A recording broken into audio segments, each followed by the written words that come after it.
एक housing society में रिहाइश के लिए एक बड़ा अफसर आया जो ताज़ा ताज़ा रिटायर्ड हुआ था।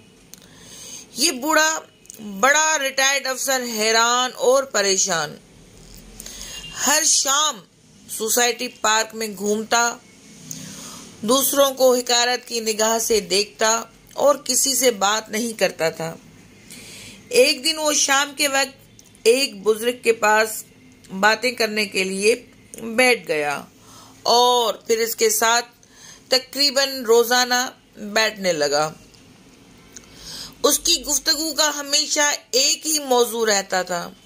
मैं इतना बड़ा अफसर था जिसका कोई तस्वुर भी नहीं कर सकता और ना पूछ सकता है।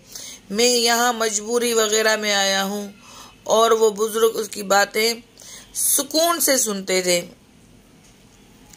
एक दिन जब रिटायर्ड अफसर ने दूसरे साथी के बारे में कुछ जानने की ख्वाहिश की तो उस बुजुर्ग ने बड़ी इंकिसारी के साथ उसे जवाब देकर दानिशमंदी की बात बताई। उसने वजाहत की, रिटायरमेंट के बाद हम सब फ्यूज बल्ब की तरह हो जाते हैं।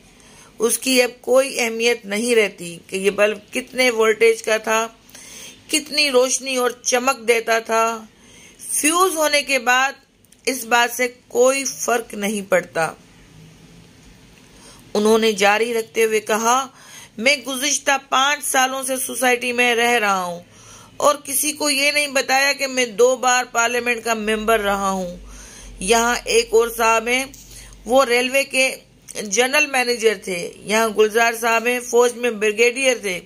फिर नदीम साहब हैं जो एक कंपनी के कंट्री हेड थे। उन्होंने ये बातें किसी को नहीं बताई, हत्ता कि मुझे भी नहीं, लेकिन हम सब जानते हैं फ्यूज के तमाम बल्ब अब एक जैसे हैं, चाहे वो 0 वाट, 40, 60, 100 वाट हेलोजन हो या फील्ड लाइट के हों। अब कोई रोशनी नहीं देता और बेफायदा है। और हाँ, इस बात की आपको जिस दिन समझ आ जाएगी, आप माशरे में सुकून से जिंदगी गुजार सकेंगे।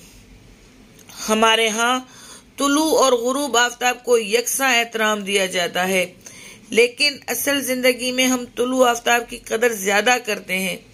जितनी जल्द हम इसको समझेंगे इतना जल्द ही हमारी जिंदगी आसान हो जाएगी।